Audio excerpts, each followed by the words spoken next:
Howdy folks, and welcome back to No Guarantees. Today we're going to be repairing the rear frame rust on my newly acquired 91 YJ. If you missed last week's video, just as a quick recap, this is a 1991 4-liter manual with 140,000 miles on it. I picked it up, I believe, to be relatively cheap, but it's got one major issue: the rear frame. And the driver's side is just as bad, if not worse. You can also see that the body mount on this side has rotted out as well, so we'll have to take care of that too. And that is ultimately the reason the last guy got rid of it. Now, I would never buy a YJ with patch panels on the frame because you never know how good or bad of a job the last guy did. However, I don't mind at all picking one that's severely rusted and patching it myself. First things first, we need some more room to work with. So I'm going to pull the wheels off, pull the bumper off, drop the gas tank, and put everything on jack stands so it's a little bit more comfortable to crawl underneath. I don't know what it is about me buying YJs with incredibly loose lug nuts, but please guys, anytime you buy a new car, make sure you tighten them up or at least check them. As an example, look how loose these are. That was nothing, and it's both rear wheels. And if I wasn't doing this kind of service, I would have never known. So please guys, check your nuts.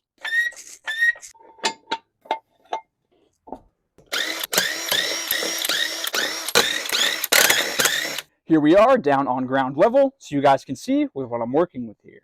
One of the things we have to do is get the exhaust out of the way. Now, if this Jeep was in much better condition and didn't have as much rust, about 3 feet in that direction, there are 2 nuts on a clamp where you can split the exhaust in half and take out the rear section. Unfortunately, that clamp and that joint are all one piece, and I won't have that option. However, because this skid plate is so rusty, I think I'm going to be able to remove this flap inward and pull the exhaust outward and drop the gas tank down right next to it. As you can see, somebody's decided to use a coat hanger to hang up the back of the exhaust, which, hey, you know, I get it, but most people would prefer the coat hanger to at least touch the exhaust. Now we can disconnect all the hoses and wires that attach to the tank. On top of the tank, you have your sending and return hoses. Fortunately for me, somebody has already cut an access panel that I can work with and disconnect the 2 hoses. If you don't have that luxury and your previous owner wasn't that good with an angle grinder, you can drop the tank down a couple inches and then disconnect those hoses. They have some slack behind them, so you don't have to worry about pulling on them or anything like that. Something else I want to mention is before you disconnect those 2 hoses, you want to take all of your pressure out of your fuel system. If you come over here to your engine bay, you'll see this cap right here on the fuel rail. If you undo that cap, this is called a Schrader valve. Take a rag and put it next to the valve, and then you can take a small screwdriver and push on the tip of that valve. That'll let any pressure off of the fuel system and make sure it's not going to explode all over you when you disconnect those lines. Next up, you want to disconnect your filler and vent hoses, which are these 2 guys right here and right there. Oh man, that actually wasn't bad at all. And because I'm a pretty cautious person, before I go any further, I'm going to disconnect the negative battery cable. I figure it can't hurt, and it's a little bit of added safety. Now we can go ahead and drop the tank. I've got my transmission jack underneath just to hold it up, and try to do this when you have a minimal amount of gas. I've got less than a quarter tank, which is perfect. And I want to be very clear here. You do not need a transmission jack in order to drop one of these tanks. In fact, you don't really need anything. I've dropped 2 of these tanks before, and the first one I dropped, I crawled underneath like a beetle on its back, and I used my hands and knees to bring it down to the ground. And the second one I did, I just used a regular floor jack. In order to drop the back of the tank, there are 4 nuts that need to come off the carriage bolts inside the rear frame rail. There are these 2 longer threaded portions that you guys can probably see, and those don't have to come off. Those nuts go to the straps that hold the tank to the skid plate, and it's easier to leave everything all attached. Now I can move around to the front, and there are 3 more bolts. Those ones are not carriage bolts, so you will need a wrench to hold the other side. And everything we're working with here to drop the tank is 1/2 inch. There's no room for the tripod, so I can't undo them on camera, but I wanted to show you guys where the 3 bolts are. There's one right here. You can see I've got my extractor socket on it. It was kind of rounded off. There's one right there where that hole is, and then one on this side where that rust spot is. I went ahead and left the two top hoses and the wiring harness all connected because I know most of you won't have that same access hole already cut, and I want to show how you're supposed to do it the right way. So I'm going to drop the tank a little bit. We can disconnect those hoses and that wiring harness, and then we can drop it the rest of the way.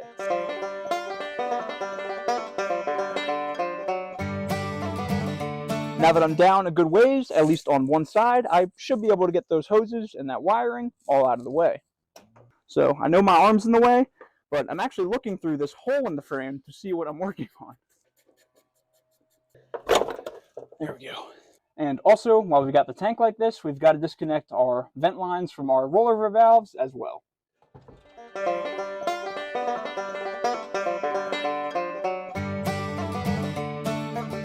And here is our gas tank up on out of there. I can see that the grommets for the rollover valves are cracked, so I will likely be replacing those while I have it out.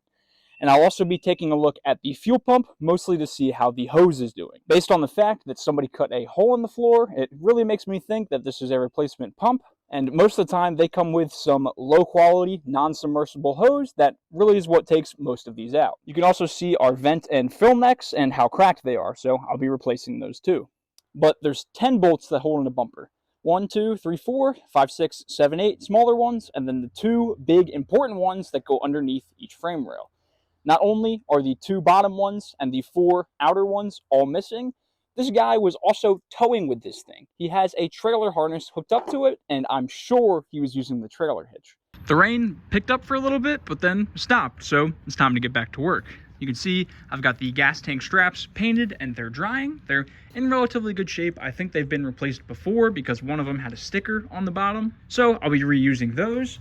I was hoping to reuse the skid plate as well, but the more I kept wire wheeling away on this thing, less and less the skid plate was. It kind of reminded me of that scene in Pirates of the Caribbean.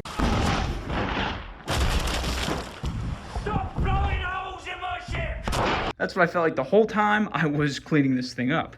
I mean, if I pick it up, you can see just how floppy it is, and I think there's now more skid plate on my floor than attached to the plate. So unfortunately, I will be having to get a different one of those. I intentionally don't use the word new because I might just pick up a used one for cheaper and swap that in. So you can see I moved my jack stands up there underneath the frame, and I've got the jack on the differential itself. That way we can undo these upper shackle bolts, let those leaf springs drop down to the ground, and make sure there's plenty of room around that frame.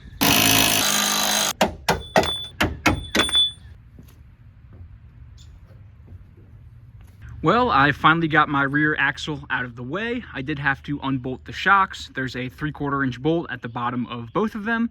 And then I also took off the bolt that attaches my track bar to the bracket. I don't know if that was necessary, but I figured it wasn't gonna hurt anything. So now my rear axle is sufficiently down and out of the way, and my frame patch pieces just showed up from Amazon. They were, I think, $95, and they seem to have the best reviews out of all the ones that I've seen. I had some people online tell me this Jeep wasn't that rusty, but here is the rear leaf spring bushing from this side of the frame, and it just fell right out. So obviously this thing has a fair amount of rust. Before I test fit my patch panel, I was a little bit worried that it wasn't going to come far enough up the frame, but fortunately it does, and I shouldn't have any problems with that. So my next steps are just going to be to cut out all of the rust, shape it up to whatever area I see fit, grind everything down nice and smooth, paint the inside of this as well as the inside of that, and then we can start welding.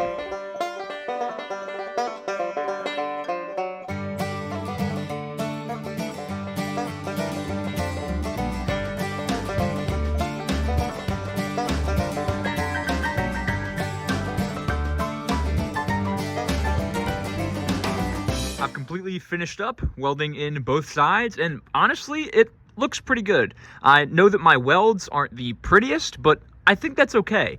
All of this is plenty strong, and the important part is that we've cut out all of the rust and prevented it from coming back by painting the inside and the outside. And if I come around back, you can see both sides back here look pretty good. And then over on the passenger side, I've got all that welded in as well.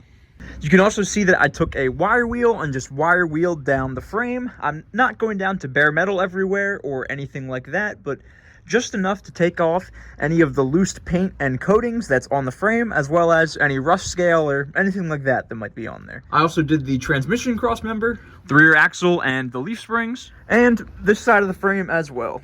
Outside of that back corner, everything else seems very solid. The frame is very solid, all of the floors are solid, and everything just needs a coat of paint. That's why I wire wheeled it down. However, I want to wait until I have the chance to clean everything before I paint it. So tomorrow I'll come back out with the degreaser and the hose and just make sure I give everything a thorough cleaning so the paint has the best chance to stick. So that means we're completely done with the frame, and if that's all you want to do to yours, you can go ahead and put yours back together, but I'm not ready for that yet. Next up, I've got to take care of this body mount. I kept debating whether or not I should do something about it, but I'd really prefer to be able to sell this thing with absolutely no structural rust, and I'd consider this structural even if it's probably not all that important.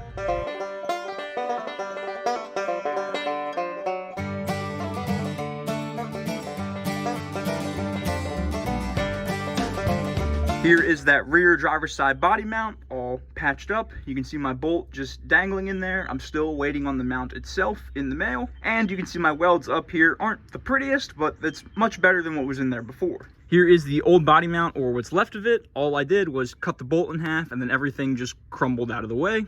And if I take a step back, you can see that I've painted the rear leaf springs as well as the rear axle, the rest of the frame, and the rear wheel tub. Moving forward, I also painted the transmission crossmember and the frame rail up to about there. Something that has always really bothered me on these builds, or especially when people are flipping them, is they just paint absolutely everything underneath. And that's just never really been my style. I really only like to paint things if I'm just cleaning something up. I don't want to give the impression that I'm trying to hide anything when the next guy comes to buy it, and when I see everything underneath just rattle-canned black, it's not really my thing. So if we take a peek underneath, you can see that I did not paint the underside of the tub because I didn't clean it up. However, I did clean up this cross member, so I definitely painted it. You can also see that my track bar and rear drums aren't painted yet, and that's because I haven't cleaned them up yet. Like I said, I think honesty goes a long way when you're looking to sell something, and I'd much rather keep my reputation than get a few bucks. The next thing I'm going to do is replace the bushing and the leaf spring. I wasn't going to, but since I've already come this far and I've got the bushings that came in the kit with the upper ones, I might as well replace them. You can kind of see right there that I've already removed the one on the other side, so hopefully this one will come out just as easily. The technique I always use to remove these bushings is I take a small drill bit on a drill and stick it between the bushing and the collar and just run it around in circles a couple times, and it kind of works the bushing out of there.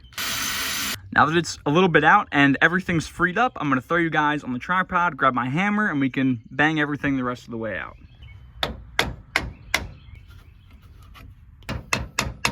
And there we go. It's easy as that. I'm going to take some paint and a wire wheel and just clean up the rest of the leaf spring. While I let the paint dry on the other side, I'm going to redo this bushing over here. I picked up a Prothane kit off of Amazon. I think it was about $50, but I'll cover the cost of everything that we're doing at the end of the video. The most important thing with these bushings is making sure they're fully greased. You want to put grease on the outside of the bushing itself so it rotates if it needs to and it slides freely into the leaf spring. And then you also want to put grease on the outside of the tubes that go into the bushings.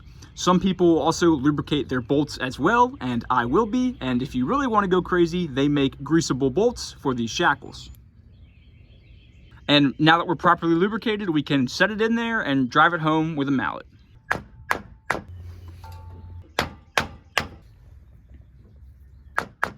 Next up, we can get the gas tank assembly put back together. You can see I did replace the skid plate. The other one was just way too rusted, and there was pretty much no way that I was going to be able to patch it up. This is the cheapest possible one you can get off of Amazon, so I did have to take a step bit and wallow out all of my holes just to make them a little bit bigger. And then I did repaint everything like underneath and on the sides because the cheap Chinese paint that comes on these is fine for shipping, but when it's actually getting scratched up and used, it's definitely not durable enough. I'm just going to reuse the original mat. It's in good enough shape. It's not torn or brittle or anything like that. And all I did was take a brush on a drill and just do my best to degrease it and clean everything up. Now we need to get our gas tank straps in place. They just go in these slots over here. Now we can shimmy the tank into here. I have read in the reviews that These holes are not going to line up with these slots in the top of the tank, but I think that's going to be okay. These straps have plenty of length to them, and we should be able to make it work. You can also see I threw some new filler and vent hoses on it. They're pretty cracked up, so I figured I should replace them.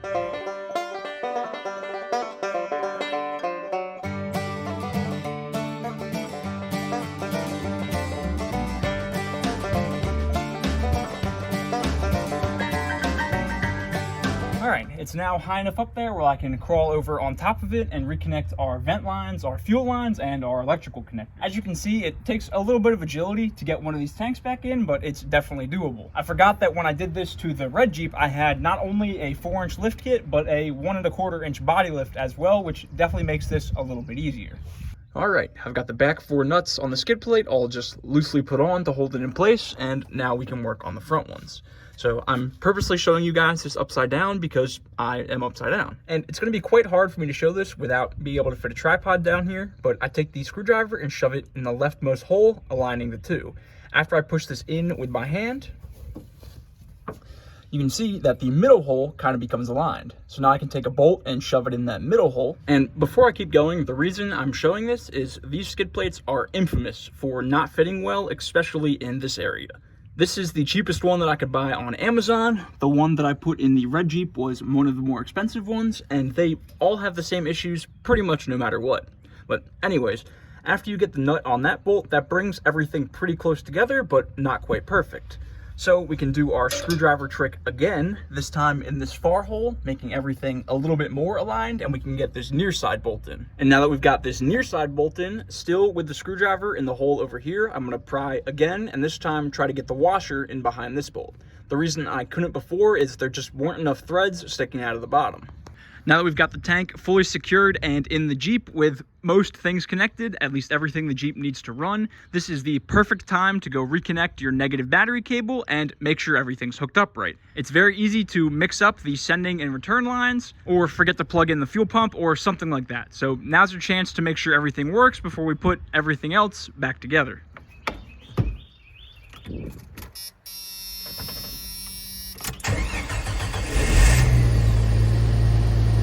It might take it a little bit longer than usual to start because your fuel lines are depressurized and out of fuel, but everything up here seems to be normal. Next up, we can do the vent and fill hoses. Some people online said you might need to trim these down, but I think they fit all right.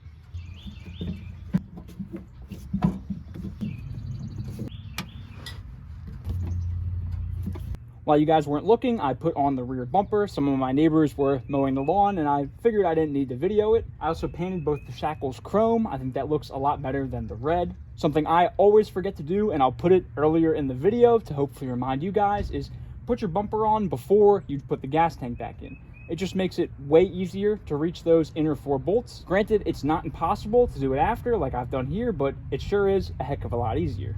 Now we can put on these shackles. Like I said earlier, I'm gonna grease up my shackle bolts just to try to help everything keep moving freely. And for now, I'm just gonna snug everything up. I'm gonna wait until we have the weight of the Jeep back on the rear axle before I really tighten everything down.